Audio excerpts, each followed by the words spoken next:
So hello everyone, welcome to my YouTube channel again. आज की topic है sector of the Indian economy. इससे पहले मैंने इकोनॉमिक्स की एक चैप्टर अपलोड किया है क्लास 10th की।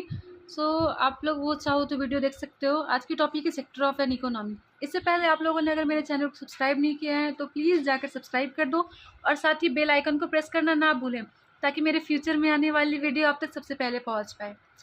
सो sector of the Indian economy, let us look at this picture.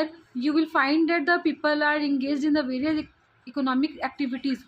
Some of these are activities producing goods, some other are the producing services. These activities are happening around us every minute even as we speak. How do we understand these activities?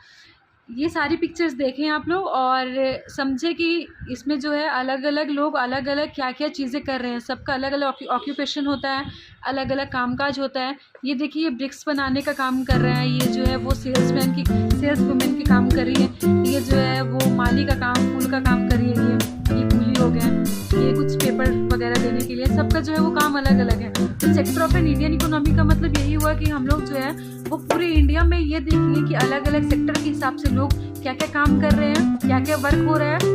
और कुछ लोगों की जो है वो work करने का तरीका और वर्क ही अलग अलग होती है, सबकी स्किल्स अलग अलग होती है।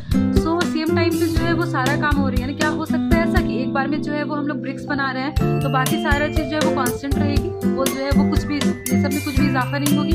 ऐसा तो नहीं हो सकता ना, एक बार में ये भी काम हो रही है, ये भी लोग अपना अपना काम अलग अलग कर रहे हैं। उसी के बारे जो है इस चैप्टर्स में पढ़नी है। तो आज की टॉपिक है सेक्टर के बारे में पढ़नी है। तो आइए इसमें सीखते हैं।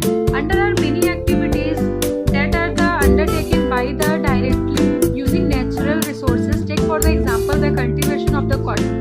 कह रहे हैं कि बहुत सारे एक्टिविटीज़ जो है वो हम लोगों को किससे प्राप्त होती है? नेचर से प्राप्त होती है, नेचर से हम लोग पाते हैं। फॉर एग्जांपल अगर देखा जाए तो कॉटन का कल्टीवेशन करते हैं, वो नेचर से ही प्राप्त हो रही है ना, तो वो चीज़ कह सकते हैं हम लोग। It takes place within a crop season. और ये हम लोग जो है वो कॉटन जो है वो हम लोग क्या करते हैं, सीजनली कटिंग करते हैं। अगर कोई भी एग्रीकल्चर हम लोग किए तो क्या अगर सीज़न ना हो तो वो चीज़ प्रोडक्शन उसका होता है क्या? नहीं ना, तो वो चीज़ सीजनली होती है। For the growth of the cotton plant we depend mainly but not the entirely. Cotton plant पे जो है वो हम लोग ना मेनली डिपेंड होते हैं, लेकिन पूरे तरीके से इंटायरली डिपेंड नहीं होते हैं। और natural factor like rainfall, sunshine and climate. और हम लोग नेचुरल फैक्टर्स के बारे में पढ़े तो वो नेचुरल फैक्टर्स क्या क्या हो जाती हैं? रेनफॉल भी एक नेचुरल फैक्टर है, सनशाइन भी और क्लाइमेट भी। The product of the activities of cotton is the natural product. और कॉटन की भी बात कर रहे थे ना, तो वो क्या है? वो है नेचुरल प्रोडक्ट ही है वो। Similarly in the case of the activities like dairy.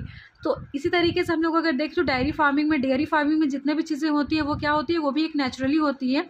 उस पर हम लोग डिपेंड होते हैं, बायोलॉजिकल प्रोसेस उस पर करके डिपेंड होते हैं।